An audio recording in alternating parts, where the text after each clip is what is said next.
Assalamualaikum warahmatullahi wabarakatuh. Innal hamdalillah nahmaduhu wa nasta'inuhu wa nastaghfiruh wa na'udzu billahi min syururi anfusina wa min sayyiati a'malina. May yahdihillahu fala mudhillalah wa may yudlil fala hadiyalah. Asyhadu an la ilaha illallah wahdahu la syarikalah wa asyhadu anna sayyidana wa nabiyyana Muhammadan abduhu wa rasuluhu la nabiyya ba'da. Allahumma fa shalli wa sallim wa barik ala sayyidina maulana Muhammadin wa ala alihi wa sahbihi ajmain, amma ba'du. Fa ya ayuhan nas usikum wa nafsi bi taqwallah faqad fazal muttaqun. Hadirin bapak-bapak, ibu-ibu yang dirahmati Allah Subhanahu wa taala, mari kita bersama-sama mengkaji kitab ini. Kita sampai kepada wa'alaika ya. Jadi orang-orang yang ahlillah, orang-orang yang imannya subhanallah kuat,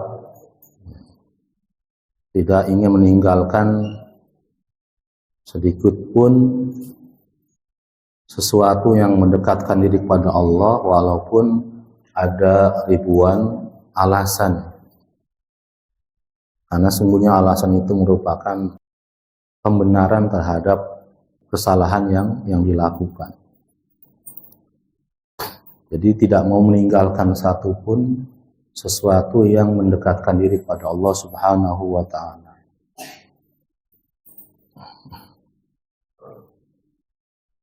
Kebanyakan kita kan mencari-cari alasan dulu. Mencari-cari alasan dulu untuk meninggalkan apa yang harusnya dikerjakan. Wa 'alaika yahmilu kullu man laka 'alaihi wilayatun min waladin wa zawjatin wa mamlukin 'ala fi'li sholati. Fa in imtana ahadun min haula'i min fi'liha fa 'alaika biwa'dhihi wa tahwifihi. Fa in tamarrada aw asarra 'ala tarki fa 'alaika bi darbihi wa ta'atiqihi. Wa 'alaika, dan hendaknya engkau yahmilu kullu man laka 'alaihi wilayah. Hendaknya engkau mengajak semua yang menjadi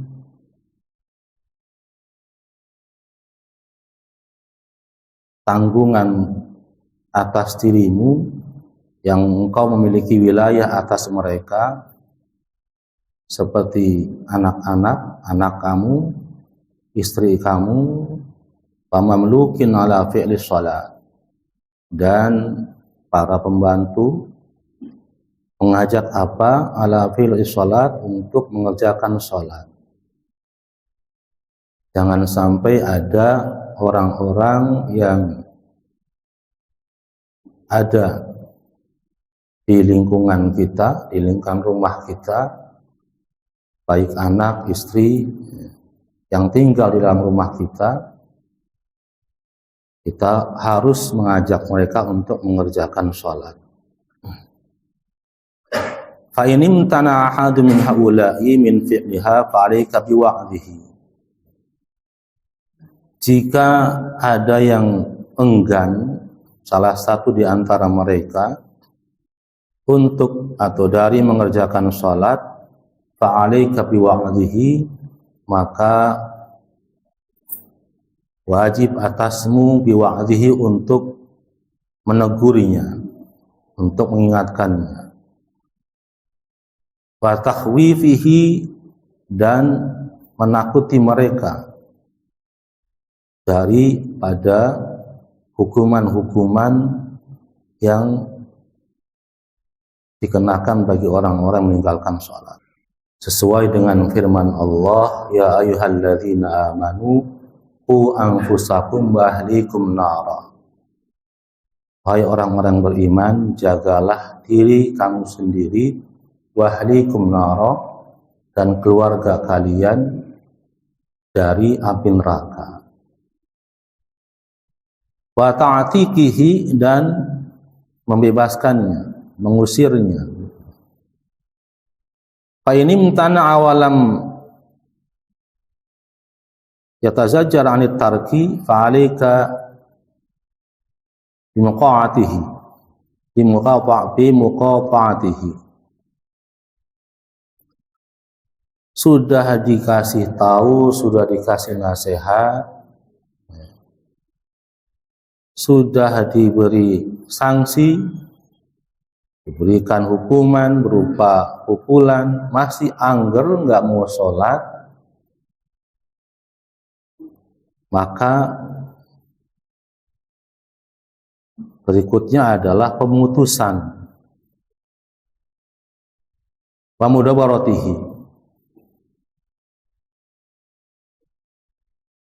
Ya, sama kita para suami terhadap istri juga begitu. Ketika istri kita diperintah sholat, nggak mau sholat, kita kasih tahu, kita nasihati. Kalau sudah dikasih nasihat nggak mempan juga tetap nggak sholat, maka langkah berikutnya adalah dengan diberikan hukuman berupa pukulan. Masih angger nggak sholat, maka pisah ranjang. Nggak tidur sekamar.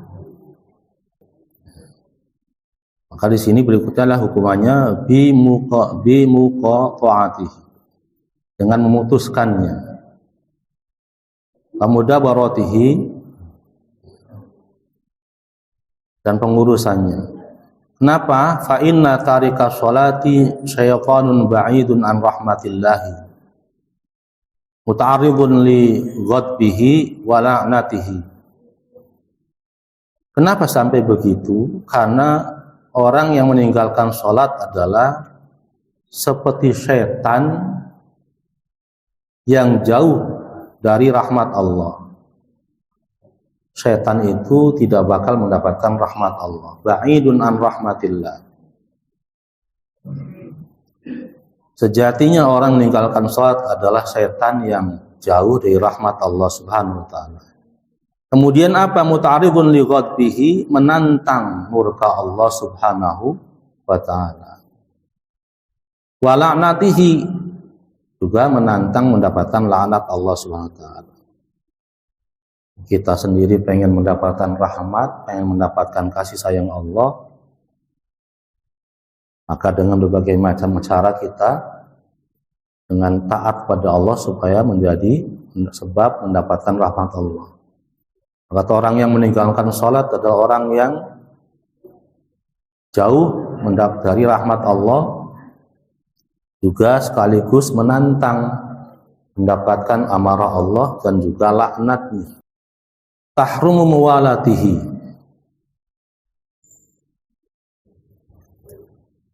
diharamkan mengikutinya, mengikuti orang yang meninggalkan sholat. Fatajibu mu'adatihi, dan wajib memusuhinya. Itu hakikat orang yang meninggalkan sholat.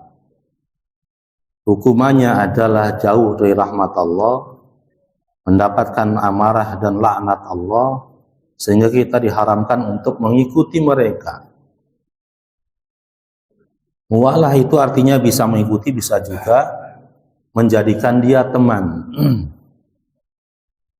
Diharamkan untuk menemaninya dan wajib untuk memusuhinya. Ala kulli muslimin, atas setiap orang Islam yang seperti itu. Wa kaifala, dan bagaimana tidak kita memusuhi orang Islam yang seperti itu, tidak menjadikan teman, dan wajib memusuhi terhadap orang Islam yang meninggalkan sholat. Kenapa? Wa qad qala Rasulullah sallallahu alaihi wasallam, dan sungguh telah bersabda Rasulullah SAW, al-ahdul ladzi bainana wa bainahum as-shalah, perjanjian yang terjadi antara kita, antara kami dan mereka orang-orang kafir adalah as-shalah, adalah sholat. Faman tarakaha faqad asyraka. Maka siapa orangnya yang meninggalkan salat, sungguh dia telah musyrik. Bahaya sekali. Faman tarakaha faqad kafar. Barang siapa meninggalkan salat, maka sungguh dia telah kafir. Hadis yang berikutnya, as-salatu imaduddin. Salat adalah tiang agama. Faman aqamaha aqamaddin. Barang siapa yang mendirikan salat, sungguh dia telah mendirikan agama. Faman tarakaha faqad hadamaddin. Siapa yang meninggalkan salat, dia telah menghancurkan agamanya sendiri. Maka penting sekali. Yang menjadikan kita, kata Rasulullah, yang menjadikan kita beda dengan mereka adalah, dengan orang kafir, adalah salat. Maka siapa yang meninggalkan salat dengan sengaja, meninggalkan salat dengan sengaja, maka sungguh telah kafir. Rumahnya berada dalam jangkauan dekat dengan masjid, mendengar suara azan dalam keadaan sehat, tidak ada uzur, tidak ada kesibukan yang begitu penting, kemudian dia tidak hadir jamaah, fala sholata lahu, maka sholatnya dianggap tidak diterima oleh Allah Subhanahu wa ta'ala. Bukan dianggap lagi, tidak ada nilainya di hadapan Allah. Maka inilah yang sebagaimana Rasulullah sabdakan dalam sebuah hadis, awwalu ma yuhasabu bil 'abdu min 'amali as-shalah. Pada hari kiamat, pada hari perhitungan amal, amalan yang pertama yang dihisab oleh Allah Subhanahu wa ta'ala dari seorang hamba adalah salat. Faman saluha saluha sa'yu amal. Barang siapa salatnya bagus, diterima, maka semua amalnya diterima. Tapi barang siapa yang ditolak, ya, semuanya ditolak. Lalu bagaimana salat yang ditolak? Ya tadi, hadisnya sudah jelas. Dia berada di lingkup masjid yang dekat, dengar suara azan, sehat,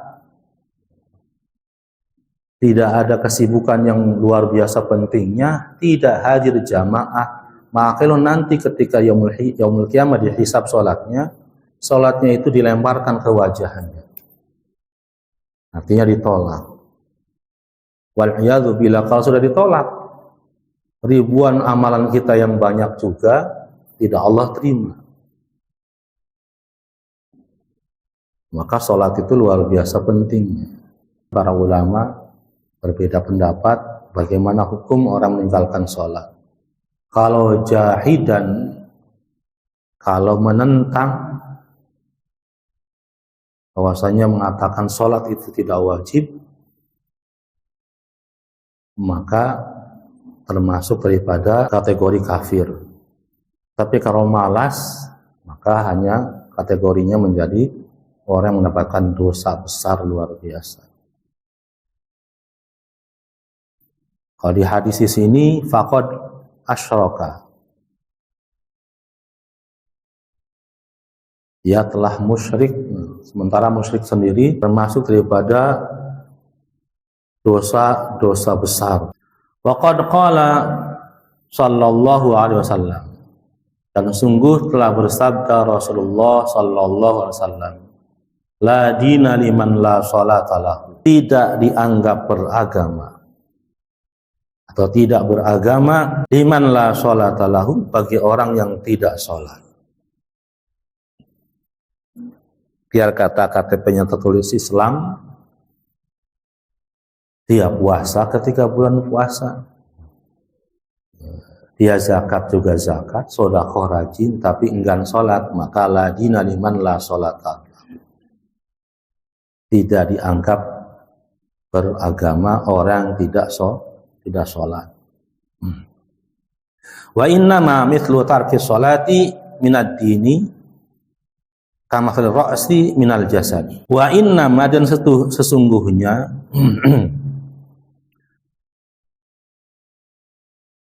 masalu tarkis sholati, perumpamaan orang meninggalkan sholat itu minad dini dari agama, kama fil ra'si minal jasad, seperti kepala dari tubuh. Jadi orang yang meninggalkan sholat itu sama seperti orang yang tidak berkepala, hanya jasad saja, kira-kira hidup nggak ada. Maka luar biasa sekali.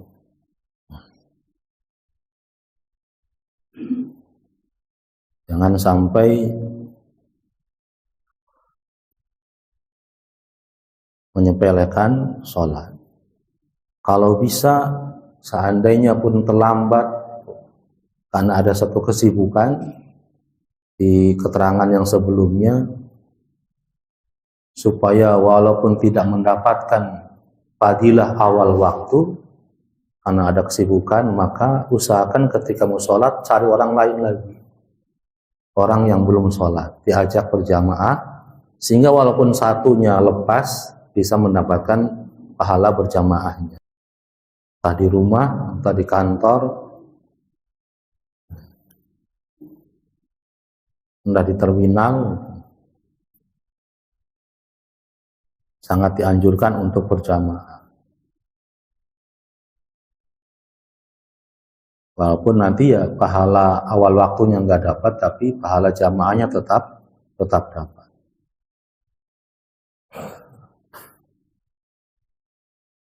Wa alaika, dan hendaknya engkau bitafarrugi yaumal jum'ah min jami' asyghalid dunya, waj'al hadzal yaumul syarif khalisan li akhiratika.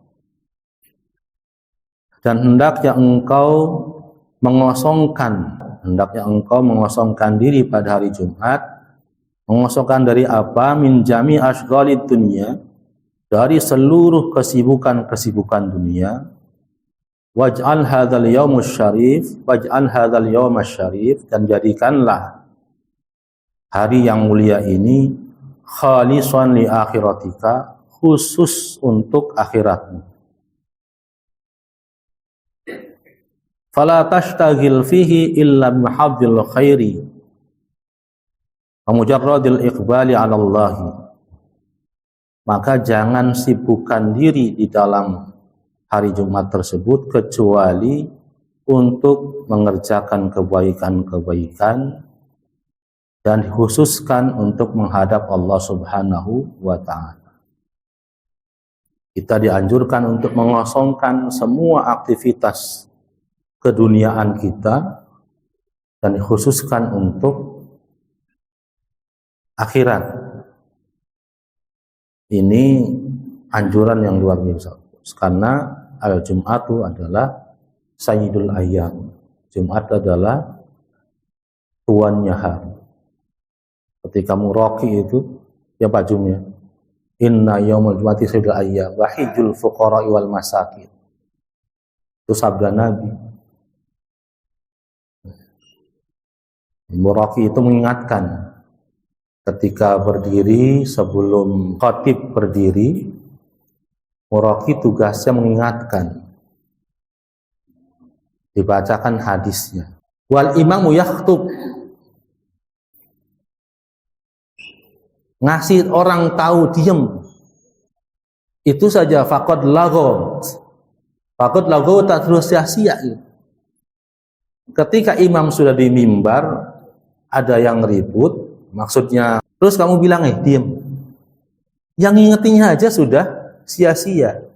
Fala jum'ata lahu, nggak dianggap sholat Jumatnya, kan rugi sekali. Mana sholat Jumat wajib berjamaah.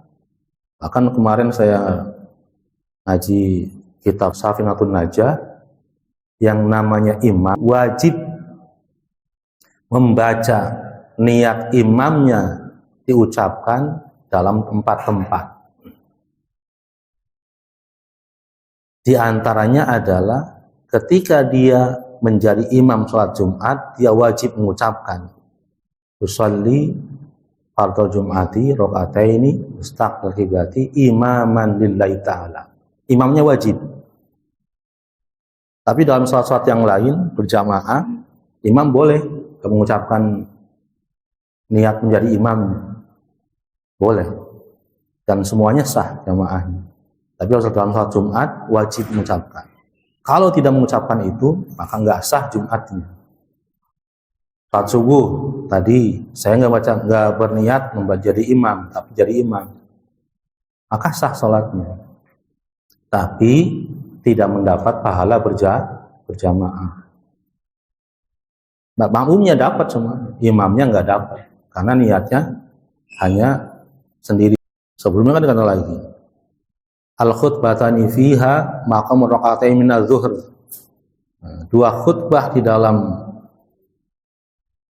salat Jumat tadi adalah maqam raka'atain min adz-dzuhr, tempat atau pengganti 2 rakaat dari salat zuhur.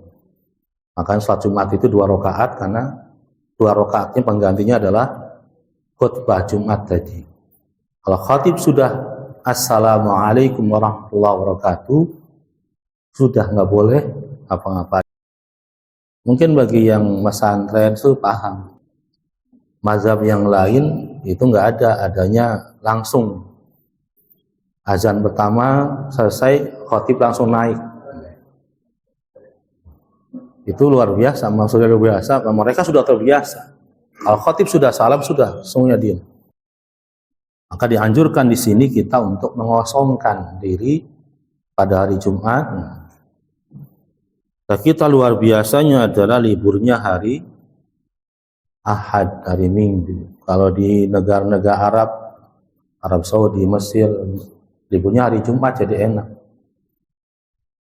Pas hari Jumat ya udah, ada yang khusus i'tikaf di masjid, ada yang ngaji semua. Kita dapatnya kalau kita niatnya mengosongkan diri untuk dari segala sesuatu dunia, bahwasanya orang akan tetap mendapatkan pahala walaupun ada uzur. Uzur tidak berjamaah hadir, tetap dapat pahalanya. Kemudian ketika ada uzur tersebut, dengan hadirnya hati ngerasa sedih tidak bisa berjamaah. Wa ahsinil muraqabah li sa'atil ijabah wa hiya sa'atun takunu fi yaumil jum'ah la yuwafiquha muslimun yas'alullaha khairan wa yasta'idhi min syarrin illa istijaba lahu. Wa ahsinil muraqabah, dan memantau apa? Li sa'atil ijabah, memantau waktu-waktu yang mustajab pada hari Jumat. Wahia, dan waktu ijabah itu sa'atun takunu fi yaumil Jumat. Itu hanya adanya pada hari Jumat. Di antara 7 hari ada 1 hari yang Allah berikan, ada 1 waktu yang Allah kabulkan, Allah ijabah setiap 2 orang Islam. Dan kita dianjurkan untuk selalu mantau kapan datang waktunya ijabah itu. Dan itu hanya 1 saat, 1 jam saja pada hari Jumat. La yuwafiquha muslimun yas'alullaha khairan wa yasta'idzu min syarrin illa istijaba lahu. Dan seorang muslim yang meminta kepada Allah sebuah kebaikan dan memohon kepada Allah perlindungan dari keburukan, kecuali Allah ijabah ketika pas ketemu waktunya. Kapan waktunya? Wallahu a'lam. Dari mulai malam Jumat sampai sore Sabtu. Sebagian ulama mengatakan ba'dal asri yaumul jum'ah. Itu ada saat-saat ijabah. Yang lain merahasiakan. Makanya banyak ada yang pada hari Jumat itu ada yang zikir, ada yang banyak baca Quran, baca sholawat. Rasulullah anjurkan ada lagi, yaitu akhirus sholatu ala nabi yaumul Jum'ah. Perbanyak baca sholawat ketika hari Jumat. Kapan? Dari malam Jumatnya sampai ba'dal asrinya hari Jumat. Wa alaika, dan hendaknya engkau bil bukuri ilal Jum'ati walau antaruhal ilaiha qabla zawal wa bil qarbi minal mimbari wal insatil khutbati wa khadar an tashtagil anhu bi dzikrin aw fikrin fadlan anil laghaw. Wa alaika, dan hendaknya engkau, ini bagi para kaum Adam, bapak-bapak, hendaknya engkau bil bukuri ilal Jum'ah, bersegera berangkat sholat Jumat, walau antaru ilaiha qabla zawal, walaupun engkau berangkat menuju sholat Jumat qabla zawal, sebelum matahari bergeser. Kemudian apa? Wabil qarbi minal mimbar, dan duduk dekat dengan mimbar. Pernah kejebak gitu ya, ketika di tempat kerjaan pernah kejebak, Pak. Saya lagi asik, lupa itu hari Jumat. Tiba-tiba di masjid ada yang salam, assalamualaikum warahmatullahi wabarakatuh. Terus adzan, Allahu akbar, Allahu akbar.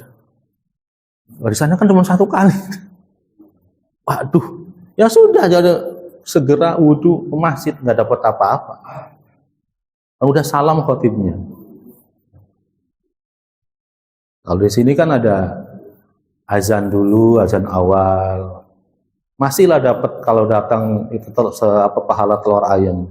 Kalau di kampung lebih enak lagi. Jadi sebelum datang azan awal tuh yang namanya marbot sudah salawatan, kemudian pukul beduk tuh deng dari mulai pelan, cepat pelan terus sambil salawatan. Oh, sudah mulai dekat nih azannya. Jadi segera. Wallahu a'lam bishawab. Mari kita sama-sama menutup dengan membaca kifat majlis. Subhanakallahumma wa bihamdika asyhadu an la ilaha illa anta astaghfiruka wa atubu ilaik. Wassalamualaikum warahmatullahi wabarakatuh.